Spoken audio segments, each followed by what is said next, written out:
when someone finds out you're going to be a father, you get a lot of unsolicited advice, which is fine. One of the things people kept saying to me was like, well, it'll grow really fast, and make sure that you spend the time and enjoy it because it goes fast. And you know, before I had a child, I just always thought, well, you have a baby and you just have this baby for a really long time, but you really don't. They do grow fast. My dad was a keg delivery driver, like as far back as I can remember. My dad always had these crazy calloused worked hands. And when I was super young and being tucked into bed, I would always like look at his hands and it was like leather. I remember it was like, man, like you could like burn cigarettes out in his calluses. They were just like man hands, you know. Later on down the road and started playing a lot more drums. And like one day I looked at my hands and it was like, oh crap, like I have the same hands as my dad. Like I can look at pictures of my dad and it's like, this is the same hair my dad had, you know? So like that's pretty cool. I'm all about the dad hair. Like dad bod, dad hair. Like I would go to Hollywood with him and we'd go eat lunch and I'd have this massive crazy punk rock hair and he's just like, whatever you want to be. We were in Hollywood one night and there was a bunch of kids just coming out of somewhere. And my dad and I were just walking around and I saw all these kids with Ramones t-shirts. And I was like, oh my God. I told my dad, the Ramones were playing. And he goes, what? What are you talking about? Who's that? He was like, who's the Ramones? He'd weigh in at 220 and he could bench 500, 505. He would deadlift 720 and squat 650. So he was a well-rounded bodybuilder. So when I was a kid, he was, I can't complain, he was really loving. And that's something that made a big impression on me because I've seen people that don't get that. So, I mean, with my son or my daughter, I mean, I probably tell them 100 times a day. For years and years, we went to the zoo every weekend. Back past the polar bears, around the macaws, there was a tree specifically that only grew bubblegum. And I was the only one that knew about it, besides my father.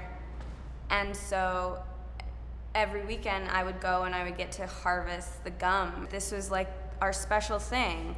And it never cost him more than a couple of dollars, but I mean, it didn't really, you know, make a difference. It was just kind of his way of being there and making my life special in whatever way that he could. My dad's awesome. He's like the ideal guy. I feel like every daughter says that, but he's like the ideal guy. My mom's such a lucky girl, you know? Always knows what to say, has good advice, he's a good cook. Like, I don't know, it's just like, he's a cool guy. When I came out to them, my parents have always been super supportive. They were movers and shakers in the Detroit Parents and Friends of Lesbians and Gays chapter. And then when they moved to Arizona, they're very active in the Sun City chapter, which is, you know, a bunch of senior citizens talking about their children who are gay.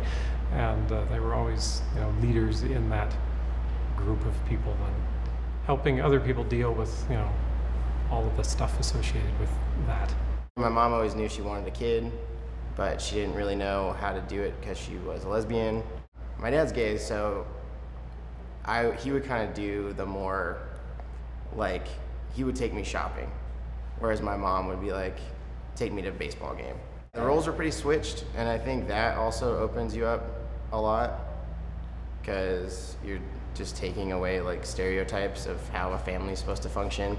The main point is like it doesn't matter how the roles are covered as long as the roles are covered, because I think I grew up with like more love than a lot of my friends that were raised in straight situations. My dad died when I was about 8. My tata made me who I am today, and I loved him for that because he was the coolest dude I knew.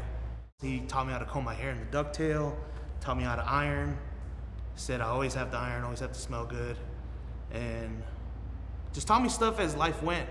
You know, taught me how to fight. I remember I got punched by a kid in the stomach, and I was more upset that the kid punched me because I thought he was my friend. I didn't understand why he was hitting me.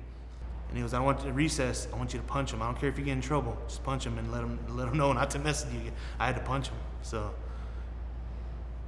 So he taught me how to be a man quick. It was unconventional.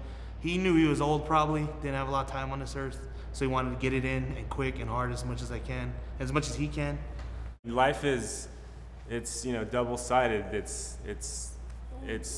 could be sad and evil and depressing, but it could also be this wonderful exploration. And I basically told Everett when he was 1 year old, I wrote in his book that he has the entire universe to ponder. He's been given a gift of basically human life and intelligent thinking, and he can ponder the universe and do anything he wants in this life. And that's a gift that I've given him.